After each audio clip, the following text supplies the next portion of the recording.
Hey guys, I'm gonna have to delay this nonsense right now because our guest is here, and I don't want to keep him waiting. He is one of the premier athletes, independent wrestlers today, out of Pro Wrestling Magic. His name, Steve Pena, and he's going to be part of the Super 8 tournament for ECWA, March 23rd in Morganville, New Jersey. Steve Pena, how you doing, man? Great, thanks for joining us. Oh no, thank you for having me. I'm doing great, by the way. How are you guys? Doing really well. We're having a good time tonight, and I yeah, like I hear. said, we're excited to talk with you. Yeah, I didn't even see that you were there. I just like looked down and you're in the queue, I listening to just all my log on. I hear a nonsense. bunch of laughing. Oh, they're having a ball. Exactly, goofballs, man, just goofballs. So you must be pretty excited, right? I mean, the Super 8 tournament coming up, Morganville, New Jersey. Tickets and information, by the way, ecwawrestling.com. What sort of things are you expecting from the Super 8? Listen, first of all, oh my god, I'm super excited. Once I found out, it's one of those things where it's like we have levels, right, to wrestling and what we want to accomplish, and I've never said it publicly, about the Super 8, but it's a huge thing that I wanted to do. And I say it straight up, it's because of low key. I saw his match with Brian Danielson years ago, years ago. Oh wow, okay. Yeah, yeah. So, like, it, I'm gonna sound very biased right now. Like, I feel like New York wrestling back in the day was like the best. I'm talking about the low key days, the His Squad. You know what I'm saying? Homicide, Red, all these people. So the fact that I wanted to be like low key, when I think of low key, I think of the Super 8. Sure. So that was my first thought. So I was super excited. And I'm gonna be honest, like you said, how like what I've been doing, but it's like the moment I found out, I kicked my training up like crazy because in my mind I'm going to 3 matches. I'm going all the way. Okay. Like I'm not going in. Well, I hope I no. I'm going all the way, and I'm preparing for it. Like I found out, when was it? I think January. No, December.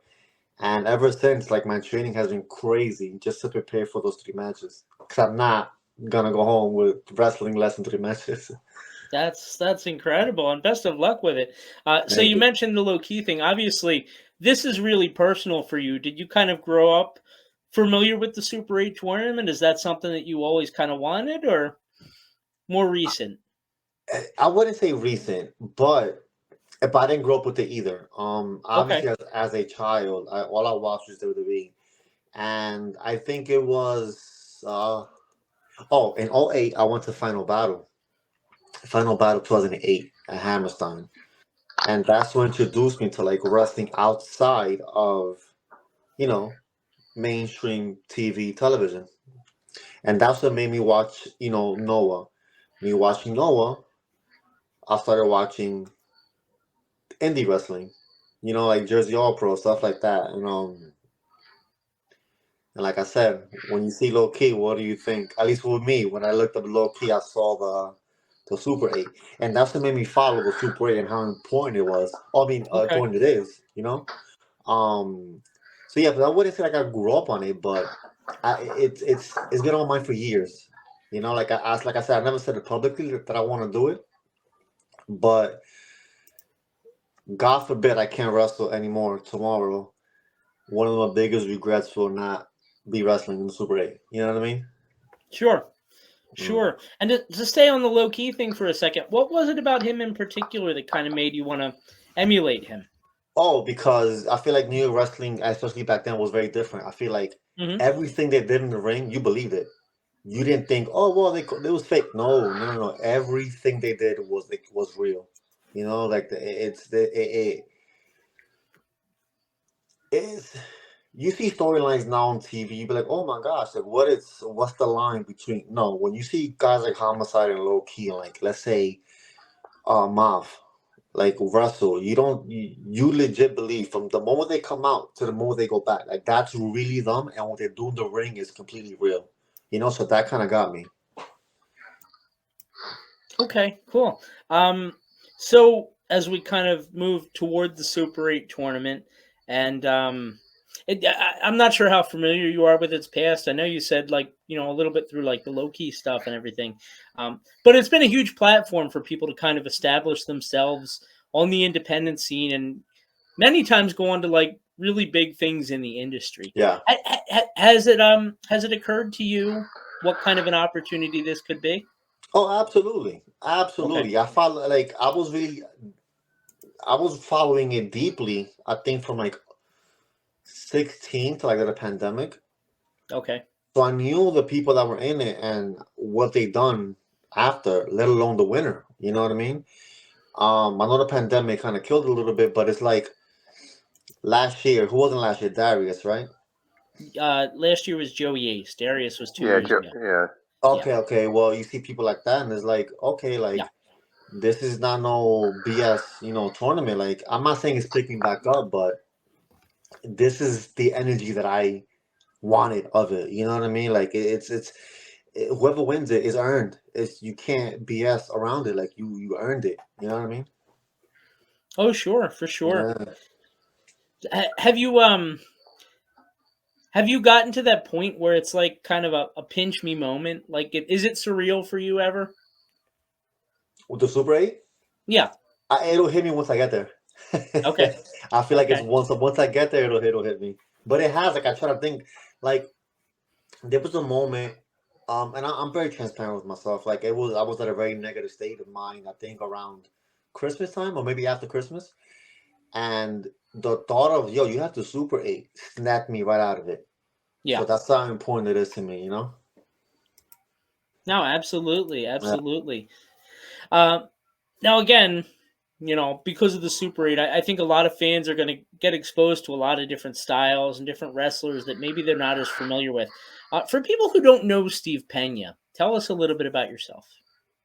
In terms of the ring, or well, I'll say shut up. As Like far as what what we're you going to see, see.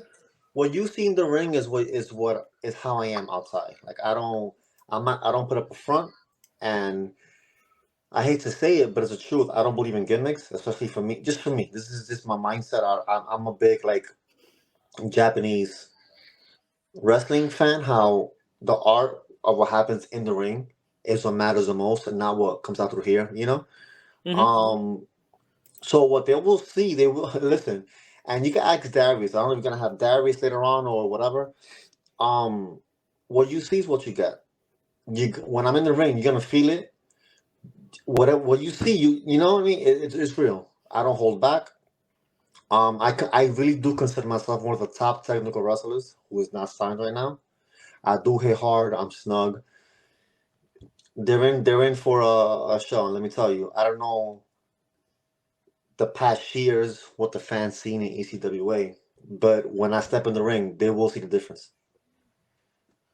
Okay, very good. Now I'm kind of looking at the field here, and I don't know if you need a refresher who your potential opponents are, but is there anybody that kind of jumped out at you as like someone that you really want to make sure to try and mix it up with if you can at Super 8?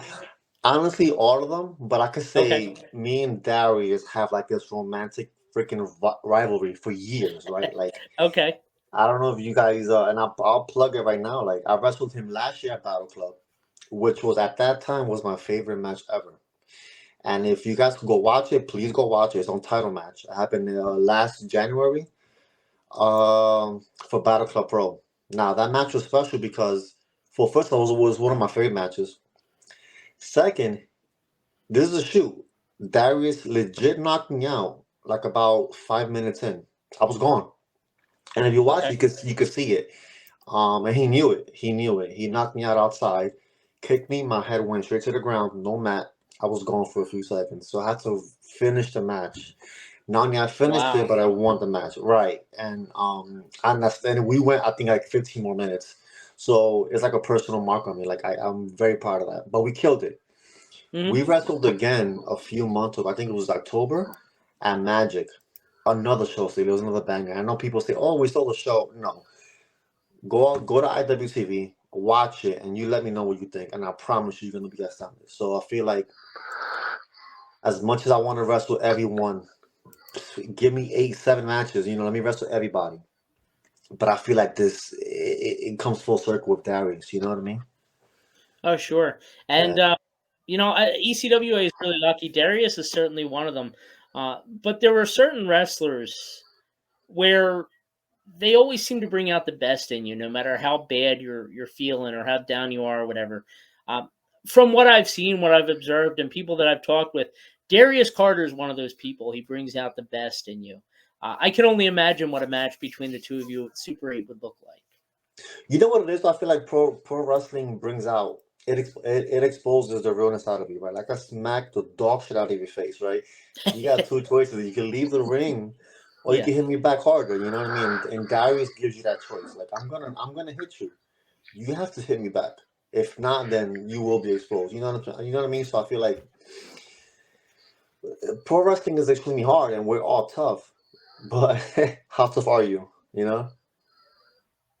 Oh, sure. And you go ahead, Howard. You had something? Yeah, well, getting into the Super 8, I mean, I got my first exposure last year when Brady invited me to the event, and I'll tell you what, it's bar none, and I know it's independent, but it was probably the best wrestling show period that I've seen in a very long time. A lot of great competitors there, a lot of great athletes there. Going into this year, and I understand you're confident, because if you're not confident, you don't stand a chance. But what gives Right. you the edge to make it all the way to the finals and be declared the Super 8 winner? What gives you that confidence to be able to say, I'm going to win this thing? I'm gonna say this, and this is real. I feel like wrestlers now, they're more concerned about what happens, on Twitter or X, Right. on social Yeah. media, Right. on the, I'm not wrong, right? They're more Right. concerned about popping the internet world, popping the crowd. I'm not worried about that, and I say it straight up. I'm not worried about that. I'm worried about once the bell ring,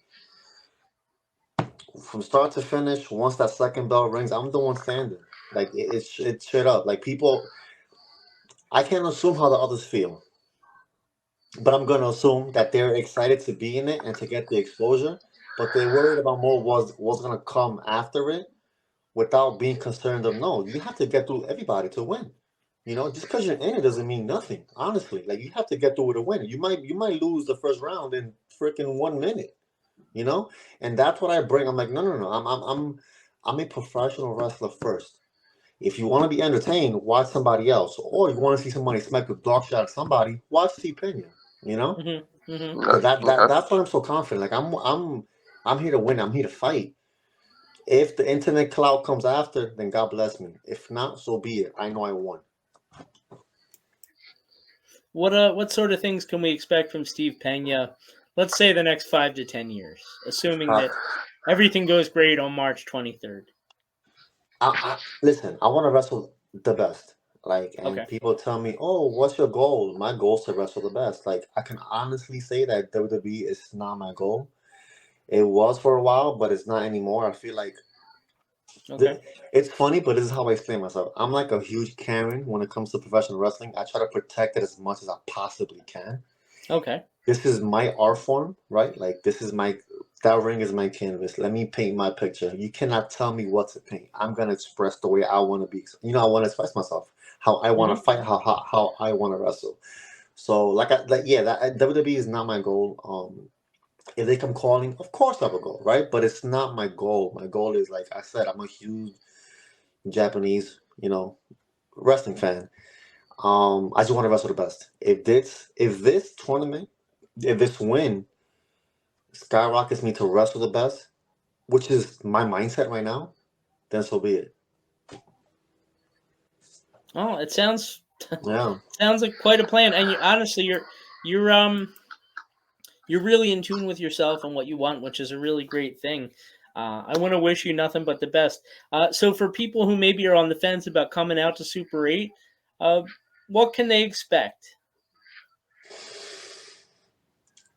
And I'm going to speak for everyone because I feel like we have a great lineup, right? For the Super 8. I saw it. And it's like, I Absolutely. mean, I know and let me tell you that Jared Diaz is one of my best friends in the business. Okay. And it sucks that he's not on it, but I'm happy for him because he's going to be in Europe. Um, but still, like his replacement, like we have great wrestlers on this tournament. You know what I mean? So it's gonna be a fight. Like every match, I try to have this fantasy, like lineups, and it's like every match is a banger, So I feel like no knock on everything in the past 5 or 10 years for the Super 8, but I think this is gonna be one of the best ones. And I feel like it's like a not underrated because it's not. That's not what I want to say. But once the show is done, I feel like the Super 8, which is already on top, will even go higher. Wow, that's a bold prediction. You know what though? I was looking at the lineup, Steve, and I totally agree with you. I feel like this is one of those years where like everybody coming in is kind of a hard hitter and at about the same level. So and anyone can win it. Anyone can win it. It's gonna be amazing. Underdog. Yeah. Sure, absolutely. Yeah. And that makes it exciting. That certainly does. Steve, before we let you go, and thank you so much that the 15 minutes flew by like it was like nothing. Right. Oh, wow. Yeah, seriously. Looks like you just started. Yeah. No, but like before we let you go, I have a huge favor to ask you. I'm hoping that you'll record a bumper for us to play on the beginning of the show. That way, in 10 years, when you're this big Japanese star, we can pretend that we were best friends the whole time. How's that sound? That sounds great. I love it too. Yeah. So if you could, the name of the show is In the Room. If you could just tell people who you are, remind them that they're listening to In the Room, and we'll have you on your way. This is Steve Pena, and you're watching In the Room. I love it. Thank you so much, Steve. And best of luck. I can't wait to meet you on the 23rd of March. Thank you. I appreciate it. Likewise. All right. Take care. So there you have it. That was Steve Pena. And what we're going to do right now, guys,